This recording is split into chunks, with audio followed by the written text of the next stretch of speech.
हिदाक से अमा कापे फत्ते कोई सात लबोक तक कोई हिदाक कापेबा अदो कापा कांजिदा कोइदा चाबोक तक की हतायने अदो कोइना आई खतना चा गदबज नतेना अदना सिगी समेसा जिदि पुरा एकोरस लाकपदैदि nga थोकप्रा न खलैना सम ngasi chahi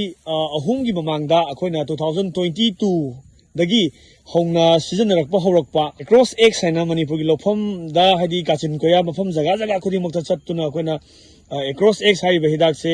2022 23 24 ko mamangda chahi ahum leptana season agi boda damo wahik ki dang to mai pakhiba ma adu ngasi 2025 august ko handa ki chahi siga tharakanda chahi mari sujala aba khoi across x season na bikhiba hai tare ai iyamba amaka unajaba laksabani ngasi khoina daijariba mafam sina telau chana haina khangnariba telau chana mamang laikai me laikai da laksabani ado aigi iyamba hama makta da ai iyamba gi ming amadi haidi yumna na chingba khitang thambiramo aigi ming norem ranjan kamo ngasi haidi akoina fil sida laksabasi haidi maroina across x hana hariba product sigi matangda haidi afa phata fil sidaida hai tare ko haidi afa phata hoji photo kamai tawri bamang sahi dana kamai tawgi bano hantak sahi na karamba phibamda across x no work tawri bano tawji bano haibudugi marik chumba haidi data khara loge na laksabane bogo tamo ko ado tamogi mafam dagi hokoi ngasi marik chumba data hai tare haidi paudam do thambiu kamai tawuno nga hantak na kamai tawuno mamana kamai tawuno haibudo tamono kitang thambiramo mamang se aigi lofam se ko lofam se kamai tawge da khogi wahik se ta aroi bida chare ba chaba kanji da khogi acor x atai tai hidak se toro kapa ji da kapa phatre ba ko phatab ji da acor x se samaina phai na khoi lamlai dagi anga khoi pali da hidak gamba ibungo dina pirak na ko adagi hidak se aina kapsa ba kanji da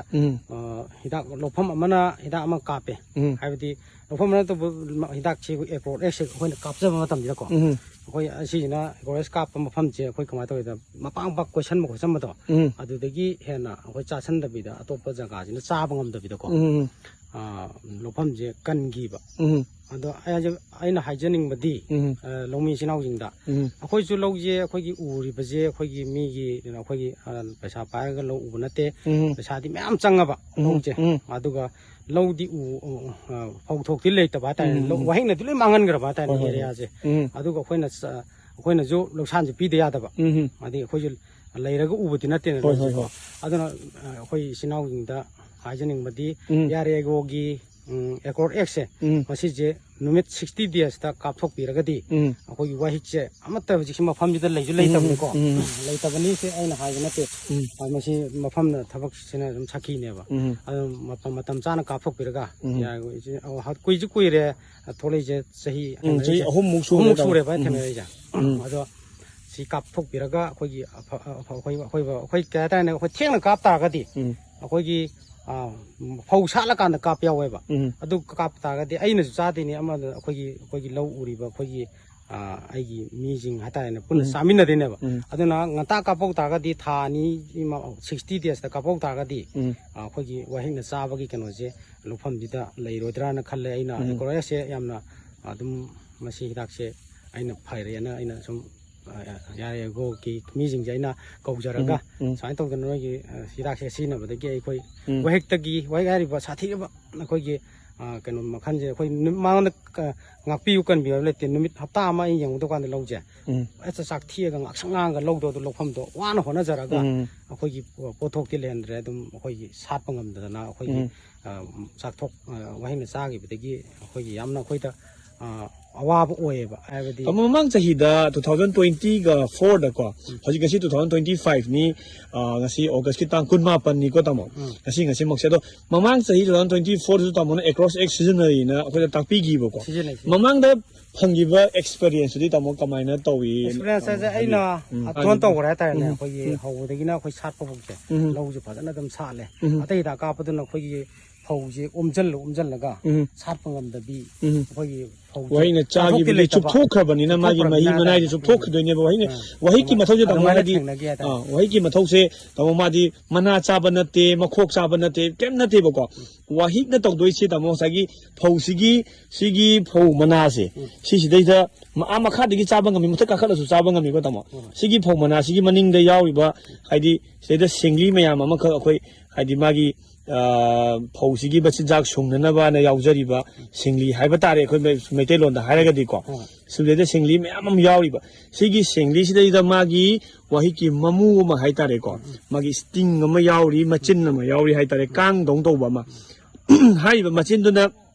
สิงลีสิได้ทิ้งละกันดาเผาสิกี่ให้ดีมันนุ่งเสียก็มาทำเผาในสัลลัมได้มาทำเขารักปะทุ่มปะเขาอดีมาเขาเลยก็มาทำเสียสิได้ลอยจุดทุกข์ด้วยเนี่ยบะจุดทุกข์ก็งั้นสิคนว่าฮิกสิ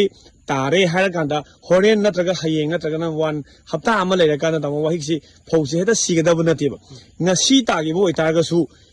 โอลักไปให้ตาเร่คนว่าฮิกที่ตายสงครั้งขังจะดับเสกตัวมันขัดสังเงี้ยบอกว่าว่าฮิกตายที่ขังจะดันนั่นเลยจ้ะว่าดูก็เล่าลูกอมได้แต่ที่สมัยนี้ยิงกูกันดาเล่าลูกโอเคข้าวกินสักลูกกันดาที่ให้ดีปุ๊บให้ดวงดมันนัตระก็นั่นเราปากตุ่มมาปุ๊บให้ดีให้ตาพัมเดอร์กี่ไปมองดาเขาเฮ้ยอะดูเป็นเลยเดี๋ยวตามองเทคนิคกี่ประตามองดูมา problem ก็ไม่เทคนิคกี่ให้บิวไอ้คุยกี่ลูกเจ้าคุยกี่ไอ้นี่ยังจักการจะชาร์ลไปคุยชาร์ลไปยังจักการจะคุยกี่ว่าฮิกชินก็ร้อนจะตาสักเที่ยงตาซากี่ปีนี้มาที่ซากระมินะมาปามบีกี่กันที่ซาทุกระมินะจุดทุกระมินะทุกระมินะคุยกี่ก็ตาเนี่ยมาปามบีซีซันระมินะร้อนตัวง่ายๆก็เอาเนาะว่าขันองไอตนาลากไปเอาอะไรมันเฮ้ยยุมตะกี้ดีคุ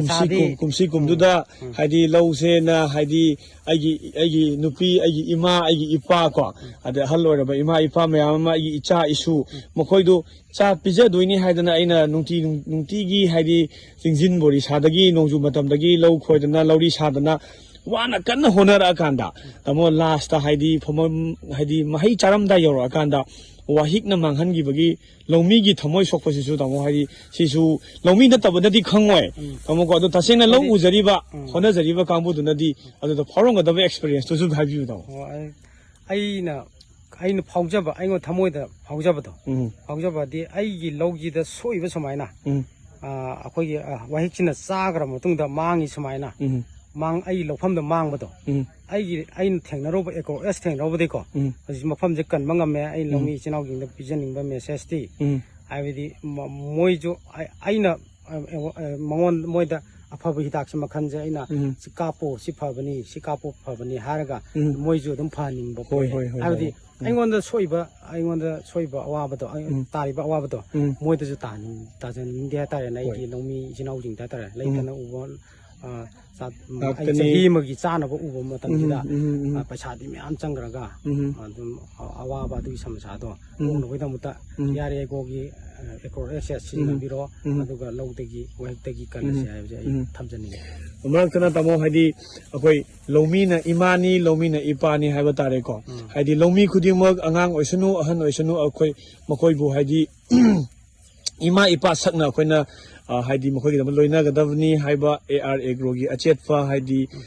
ว่าขลุ่นมันก็ลอยน่าตามองมันนี่พูดกิโลมีประชาสิงสิดาลงมีอิจลินเอาสิงดาอภาพบัคลกีฮิดักซีซันหันบ่าดูกันมาตั้งจานะมาทำจานะกระมัยนะกระมัดโดสต์ฮิดักจินนักดักเกอเด็กกระมัยฮิดักนะคุยมีอยู่บนโซโอยดับโนเด็กกระมัยฮิดักนะโซกันนี่ให้บันจิงบัตามองให้ดีคุยยามกันนะคนน่ะใจอดูบุมาทำให้ดีมาทำสินะให้ดีงำดับนี่นะคุยครั้งนั้นนะให้บัดีให้ทำมาสิวันเดียดมาทำแค่ sort of time ดาไม่ยามดลอยมักให้บัดงงดับนี่นะตามคุยตับนะตามคนน่ะจะบันนี้ก็อันนั้นตามนะให้นะให้ดีว่า cross escape มาตุ้งดาให้ดีว่าฮิกตะกี้ fully งักทบงามีตะกี้ดีมามังสีได้สินะบันนี้ให้บีเร่หันตักเสียสุดสินะให้เร่ทามาพาเร่ให้เร่ตามก็แต่ว่าฮิกตะกี้งักทบตนะให้ดีพกทบพัฒนาเลยตนะตัวเสียตามสิตะกี้เห็นนุ่งไงว่าคุยอามามุเลยจัดเร่ตามบุงั้นสิคุยARAกรุ๊ปทีมกี่ไม่กี่ตะกี้ตามบุสู้ให้ดีไม่ยามดาฟ้าปอกตาเกี่ยอามาพิบีบ้าตามกี้ experience ไม่อามาให้บีไปกี่ดามักตาตามบุให้ยังไงเลยตนะตามบุทักตัวฟงตกสิริตัวยาเรียกกี้สินเอากินจูสมมติตุ้งดาฟ้าไปดักปุถุกันนะลงมีสิ่งสินเอากินกูเชื่อบ้าตัวกูงมบ้าตั้งช่างนะโอ้ยจะกี่ตามโอ้ยจะกี่ thank you โอเคทักสิริตัว उपमरोलगिदमक AR Agro की पिजरीबा contact number 9077717133 दा call अमदी WhatsApp की खुथांगदा पाव फाविरओ।